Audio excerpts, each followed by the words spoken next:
Amém? Vamos lá.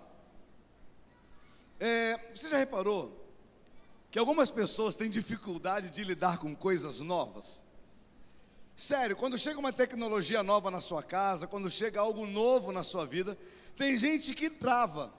Alguém aqui já ficou travado diante de uma tecnologia nova que chegou em casa, né? Eu tenho certeza que em algum momento da sua vida, você já ficou parado com algo novo.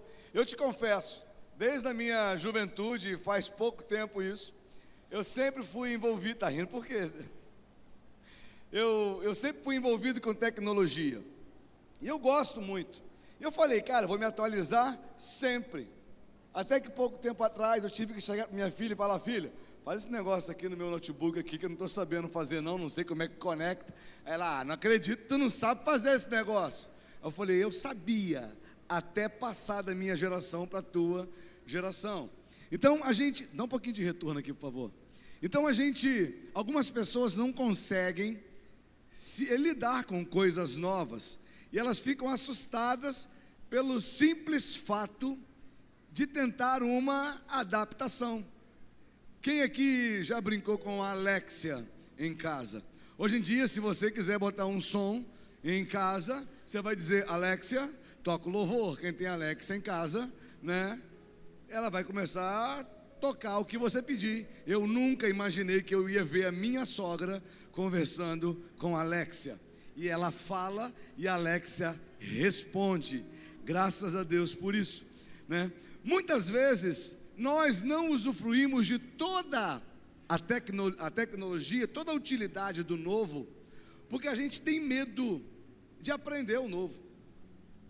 É gente que tinha aquela televisão quadradona em casa, já viu? Quem lembra daquela TV de tubo?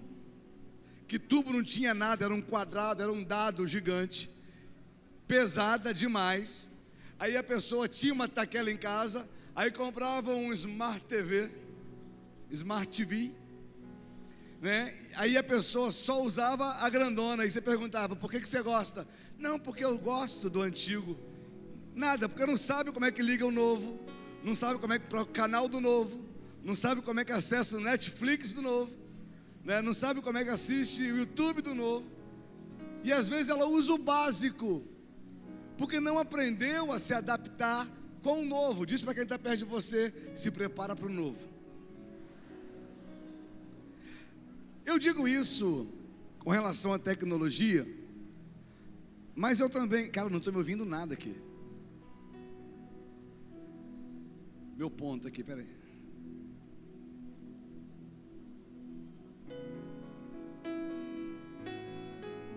Janaína me lembrou um negócio interessante. Então, você me lembrou porque ela te falou. Se a tua bênção está lá fora solta, segura a tua bênção, não deixa ela sair daqui. Aqui é uma área grande, seu filho, teu maior patrimônio está lá fora. Toma conta do seu abençoado. Eu te autorizo a ir lá fora buscar ele e voltar. É uma área grande, não tem classinha hoje. Se ele se machucar, depois você vai falar, meu filho foi para a igreja e se machucou, mas foi por irresponsabilidade sua que não segurou o seu milagre na mão. Então vai lá fora, pega o teu filho e traz para dentro. O pessoal da consolidação, me ajuda aí, bota as crianças para dentro. Fala para procurar os pais. Isso. O pessoal de estacionamento pode ajudar também. Vê criança correndo, pode falar, vai para o pai. Isso. Pensando nisso, às vezes eu e você, a gente não está adaptado também a viver o novo da nossa vida. É gente que já vive num tempo totalmente diferente da sua infância, mas ainda não vive porque está preso na infância.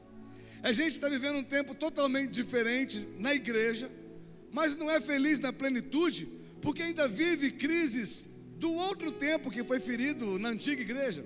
É gente que já está vivendo um outro relacionamento, mas vive ainda com medo, porque era agredido no relacionamento anterior, era ofendido no relacionamento anterior, foi machucado, foi maltratado, mas não consegue ser pleno no presente. Diz para quem está perto de você, esteja presente no presente.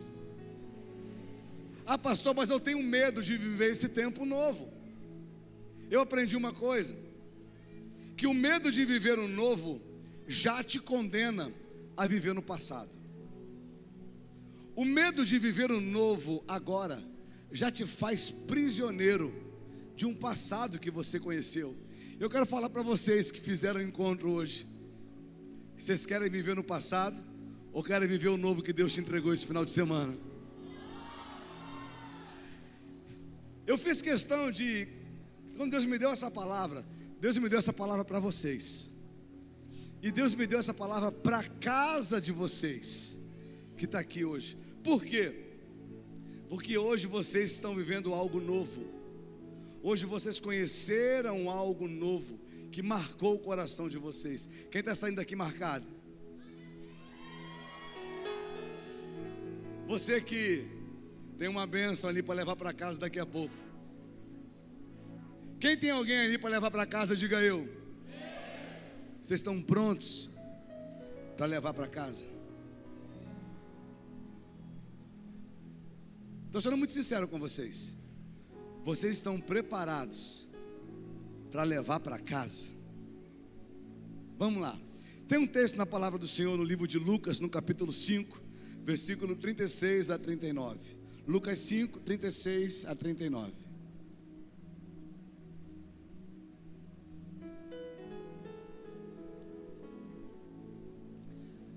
Também lhes contou uma parábola. Ninguém tira um pedaço de uma roupa nova para colocar sobre roupa velha, pois se o fizer, rasgará a roupa nova, e além disso o remendo da roupa nova não combinará com a roupa velha.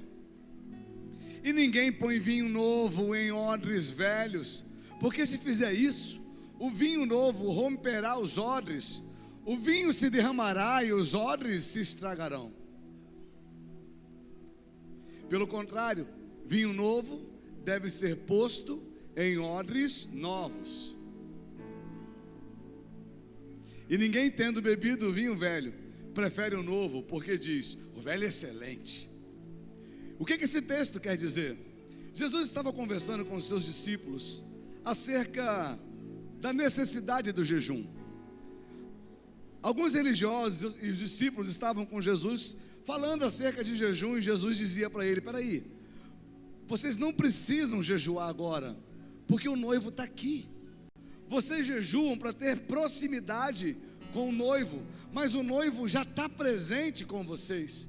Haverá um dia onde o noivo será tirado, e vocês precisarão desse jejum.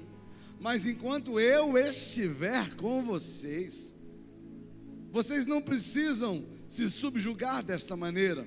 Jesus, ele tinha acabado de convidar alguns discípulos, alguns homens, para ser seus discípulos, e ele começou a ensinar alguns ensinamentos que eles não tinham ideia, que conflitavam com a religiosidade daquele povo.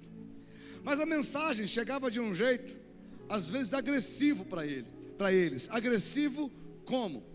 Chegava de um jeito que eles não acreditavam. Esses dias eu estava num lugar e uma pessoa conversando sobre igreja, sobre religião, e veio o famoso assunto à tona da tatuagem. Tatuagem para mim é uma página virada. Já foi-se o tempo onde as pessoas discutiam que tatuagem é pecado, tatuagem não é pecado. Eu já virei essa página, a Bíblia não cita isso. Ah, pastor, mas diz ali de marcar o corpo em memória dos mortos. Não tem nada a ver com tatuagem isso. Era um culto com dilacerações e tal. Mas tudo bem, algumas pessoas não concordam. Se você quer saber mais profundamente, faça o jump, que lá eu vou te explicar como é que funciona isso. Mas a gente conversando sobre isso, uma pessoa chegou para mim e falou: pastor, eu tenho meu posicionamento. E eu disse para ele: eu respeito o teu posicionamento, me diga o teu argumento. E ele me disse: pastor, a gente é templo do Espírito Santo, e por ser templo do Espírito Santo, eu não posso agredir o meu corpo com uma tatuagem. E eu disse: e nem tomando Coca-Cola, e nem comendo aquela gordura da picanha, porque se você me disser que só marcar agride, eu vou te chamar de hipócrita, porque não dá para santificar uma parte, porque o santificado é todo.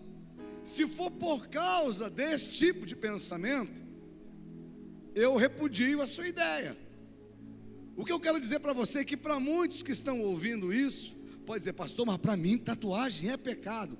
Eu respeito o teu posicionamento, mas Jesus está preocupado com o teu coração, se possui a marca dele na tua vida, não se na tua pele tem uma marca que alguém fez, porque existem marcas feitas na alma que agridem mais que a marca feita no braço.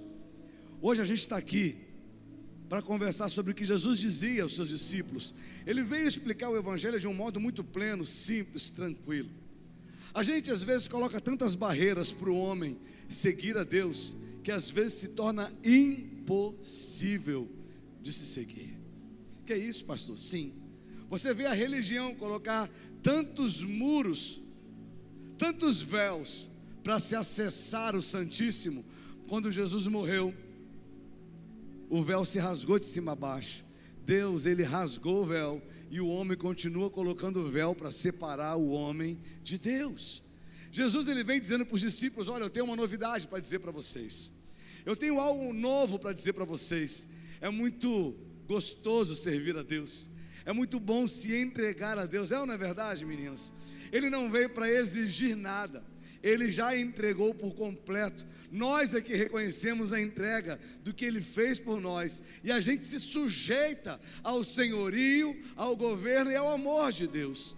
Jesus, ele apresenta essas coisas para seus discípulos, e isso estava causando um alvoroço na sociedade, isso estava causando um alvoroço por onde ele andava. Quando nós começamos aqui, de uma certa forma, a igreja causou um alvoroço, porque me perguntavam, eu tenho certeza que te perguntavam, por quê?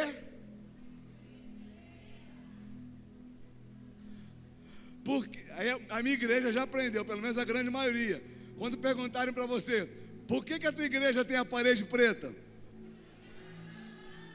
É porque não é branca. A Bíblia não cita cor de igreja. Cita? Não. E eu já vi muito lugar branco. Vamos embora. Oh. Mas e o que eu quero dizer para você? Não é estrutura. Esse lugar é um prédio. É um prédio. Porque a igreja do Senhor está sentada aí, ó. Essa é a igreja do Senhor. Essa igreja, ela não está paralisada. Ela anda todos os dias pregando o evangelho, anunciando que Jesus salva, cura, liberta e ainda batiza com o Espírito Santo. A igreja está viva, não é parede. Para algumas pessoas que já viveram um evangelho de até pouco tempo atrás, não toque nas coisas ungidas. Espera aqui, isso aqui a gente comprou, se precisar vender a gente vende. Você já foi comprado e ninguém consegue comprar de volta. Esse prédio pode ser vendido para qualquer outro lugar, pode voltar a ser uma fábrica, mas você só pode voltar a ser pertencente do outro lado se você abrir mão daquele que te comprou com sangue, te libertou e te deixou livre para escolher servi-lo. De repente isso causaria muito assombro naquele tempo. Hoje em dia causa assombro. É do mesmo jeito, Jesus estava vivendo parte do que estamos vivendo hoje. Que isso, pastor? Você está comparando você com... Não, eu estou dizendo que o evangelho continua o mesmo. O evangelho, ele encontra o perdido, ele salva o necessitado, ele supre o necessitado, ele traz à tona aquele que estava submerso no pecado, mas ele continua deixando doido o religioso, ele continua deixando apavorado o religioso. Diz para quem está perto: Jesus não te chamou para ser religioso.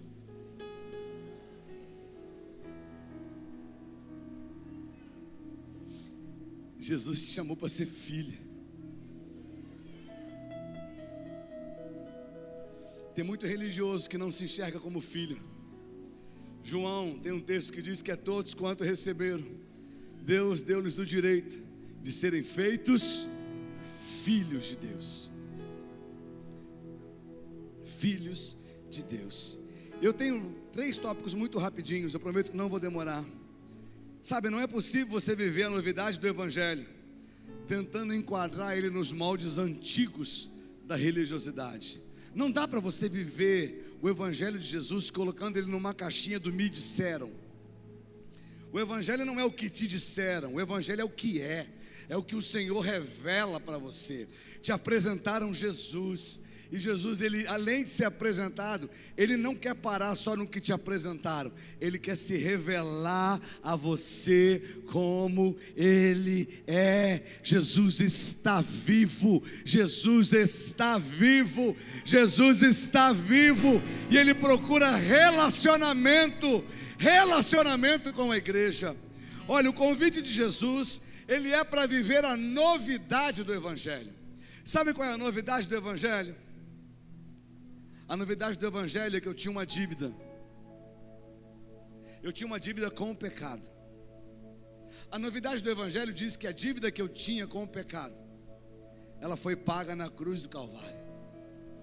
E a novidade do Evangelho diz que a condenação que estava sobre a minha vida, sobre a tua vida, foi rasgada por Cristo Jesus. O Evangelho diz para você que estava condenado. Se você crer no Filho de Deus, você será salvo. O Evangelho é salvação. Mas a palavra do Evangelho de salvação, ela está baseada numa atitude que você precisa tomar. Pastor, peraí, eu tenho responsabilidade na salvação. Você tem responsabilidade de reconhecer os seus pecados, se arrepender e deixar que Cristo faça o resto. A primeira atitude que você precisa tomar diante do verdadeiro Evangelho, da novidade do Evangelho, é se arrepender da velha natureza. Olha, eu vou dizer uma coisa para você. Eu vou orar para Deus levantar a gente para dizer na tua cara o que você precisa. Que é isso, pastor? Porque tem muita gente que olha para você, está vendo você se perder. Tem muita gente que olha para você, está vendo você perder a tua casa, está vendo você se confundir, você se desviar. E às vezes tem gente que ajuda, mas não olha para você e diz: cara, você não era assim. Você não era assim. O que aconteceu contigo? De repente, por uma atitude de rebeldia sua, de raiva, alguma coisa tirou, e você diz: eu não quero mais nada com igreja. Isso não resolve o teu problema. Isso não resolve o teu questionamento. Olha, eu não quero mais nada com igreja, eu já sofri na igreja. E você está fazendo o que no mundo? Está de ir no resort? A diferença é que se você estiver sofrendo no mundo, você vai procurar quem? Mas se você estiver na igreja, em Cristo, e estiver passando no vale da sombra da morte, tu vai poder dizer: ainda que eu andasse pelo vale da sombra da morte, você não vai estar sozinho. O Senhor está contigo. A novidade do Evangelho é que existe salvação para aquele que crê. Outra coisa que eu quero conversar contigo é que o seu jeito foi bom até conhecer o jeito de Jesus, porque o jeito de Jesus é melhor do que o seu. Eu digo isso porque algumas pessoas, quando você fala para as pessoas assim: cara, eu quero falar para você de Jesus, e você vai dizer: não, eu conheço Jesus. Conhece de ouvir falar ou de ouvi-lo falar. Você conhece Jesus porque alguém falou dele, ou você conhece Jesus porque ele está falando contigo? Porque se você conhece Jesus porque alguém falou dele para você, você conhece e ainda não entregou a tua vida para ele, você está correndo perigo. Agora, se você conhece Jesus porque você já entregou a sua vida para ele, e você tem escutado a voz dele todos os dias, querido, querida, você tem vivido uma vida abundante, porque o Senhor tem guiado os seus passos. A tua vida era boa até você conhecer Jesus, porque a partir daí ela virou excelente, coisas melhores, coisas maiores. De repente você está vivendo uma vida sem Jesus, uma vida desviada, uma vida na igreja, e é bom só enquanto dura o álcool, só enquanto dura a festa, só enquanto dura o efeito da droga, só enquanto dura a acusação, enquanto dura o prazer da pornografia, porque depois vem a acusação. De repente a vida que você está vivendo, ela é boa até o pecado começar a exigir de você aquilo que tu deve para ele. Mas quando você entrega a tua vida para Jesus, se arrepende dos seus pecados, Você vai olhar para a velha vida e vai dizer: eu achei que eu vivia, mas agora eu vivo, mas eu vivo pela fé no Filho de Deus. Eu fui salvo bem na hora, eu fui achado bem na hora. Eu estava morto, agora eu estou vivo. Alguém se encaixa nisso? Pode dar uma glória a Deus? Sabe, eu estou dizendo isso para você, porque para terminar, uma mensagem nova precisa habitar num coração novo. Eu estou dizendo para você uma mensagem que talvez você está dizendo: pastor, eu nunca ouvi falar de Jesus desse jeito. Sim. Jesus não está preocupado com a roupa que tu veste, não está preocupado com a casa que tu mora, Jesus não está preocupado com a instrução que você tem, Jesus não está preocupado com o pecado que você pratica.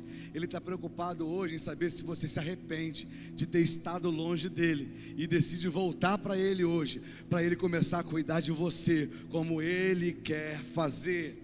Olha, uma mensagem nova precisa habitar num coração novo. Sabe por que as pessoas chamam você para vir à igreja e você não vem? É porque você está ferido. Que é isso, pastor? Pessoas te feriram. E você acha que aonde tem um monte de pessoa dessas, é uma possibilidade de alguém te ferir de novo? Sabe por que você não aceita o convite? Porque você compara pessoas. Ah, aquela pessoa tirou a minha razão. Filho, não vou dizer que ela foi a única, não vou dizer que ela foi a última, mas eu quero dizer, eu já disse aqui semana passada, pessoas ferem pessoas, mas Jesus também usa pessoas para curar pessoas.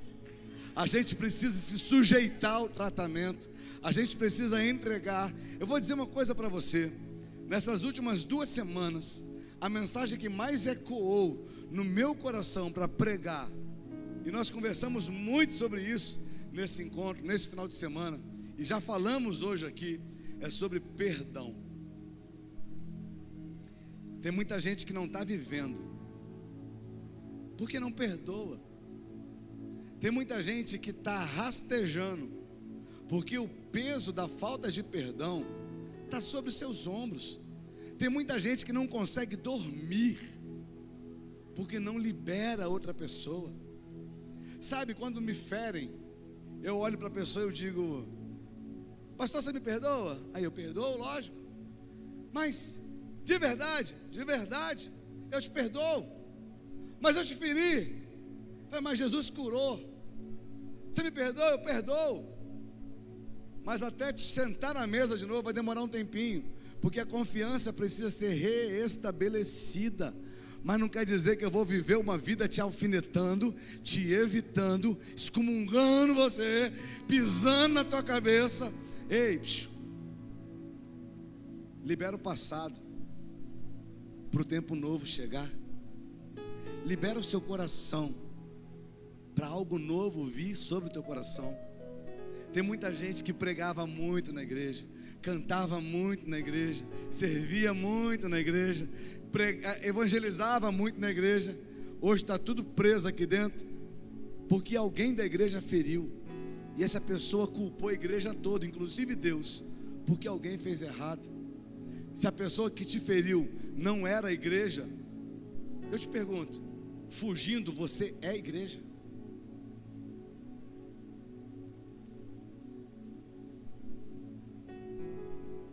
O Senhor está chamando você para conhecer um evangelho de verdade. O evangelho não está baseado naquilo que você pode ganhar. O evangelho está baseado naquilo que Cristo já entregou. Porque Deus amou o mundo de tal maneira que deu seu Filho unigênito. Se você quer o evangelho por qualquer outra coisa além de Cristo, você é o mais egoísta desta terra. Tem gente que quer encontrar Jesus só para uma satisfação pessoal. Jesus não está aqui para satisfazer a tua pessoa, mas é para te livrar do inferno, te livrar da morte. Se isso não basta para você, eu não sei, de repente teu coração não está preparado para a verdade do Evangelho. Uma mensagem nova precisa habitar num coração novo. Eu sei que você está aqui nesta noite, você ficou impactado com a empolgação dessas meninas. Estão empolgadas ainda? Só que agora, nesse momento, após de receber uma palavra como essa, o teu coração está meio atordoado, pensando: o que eu vou fazer com a palavra que eu recebi? Porque eu ouvi falar desse Jesus, eu não posso dizer nunca mais que eu não ouvi. Eu ouvi falar de um Jesus que espera uma atitude minha, de arrependimento, de retorno, de regresso. O que eu vou fazer com aquilo que eu recebi? A mensagem da cruz, do Evangelho de Jesus, ela parece loucura para quem nunca ouviu essa verdade. Mas eu queria que você prestasse atenção no que eu disse. A verdade da cruz. A verdade da cruz é uma mensagem. E é uma verdade que não precisa da sua opinião. É uma verdade. Jesus morreu na cruz para salvar um pecador assim como eu e assim como você. A gente está vivendo hoje no tempo da espiritualidade. Eu nunca vi um ser humano tão confuso, querendo encontrar um Deus, e bota no mesmo copo vários tipos de religião para querer dizer que está seguindo a Deus. Jesus, ele não se confunde com as outras. Que é isso, pastor? Jesus não se confunde com outras religiões. Ele diz que eu sou o caminho. Ele não diz que eu sou um dos caminhos. Ele diz eu sou a verdade. Ele não diz eu sou uma das verdades. E ele diz eu sou a vida. E ninguém vem ao Pai se não for por Ele. De repente essa mensagem está agredindo o teu coração. Pode ser que o teu coração esteja quase estourando, porque ele é um antigo, ferido, açoitado. Mas Jesus, além de te dar salvação hoje, Ele quer trocar o teu coração hoje. Ele quer mudar a tua história hoje. Eu estou falando isso para você porque você vai levar alguém para casa hoje que teve uma experiência incrível com Jesus. Foi e não foi incrível, meninas? Só que elas estão vivendo algo novo. E para ser completo, precisa que a casa esteja nova. Para ser completo, precisa que a casa esteja preparada para receber aquilo que elas estão carregando hoje. Vocês não têm ideia do que essas mulheres estão carregando hoje, do que veio sobre essas vidas hoje. Vocês não têm ideia do que elas receberam hoje. Eu quero fazer uma coisa. Quero convidar vocês, meninas. Eu sempre faço isso. Que trabalharam e vocês que participaram. Quero convidar vocês para a gente cercar a igreja agora. A gente vai orar pela igreja.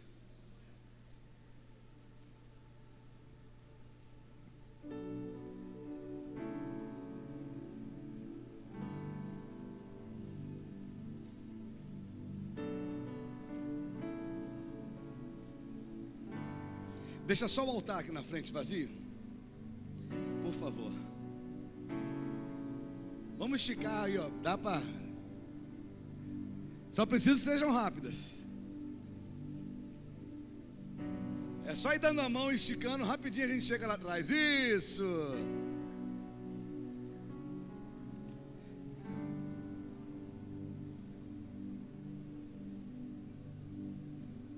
Só deixar o altar aqui, a frente aqui do altar vazio, por favor.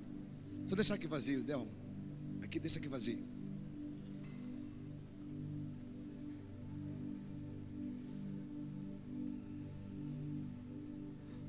Bora, menina, só sair puxando.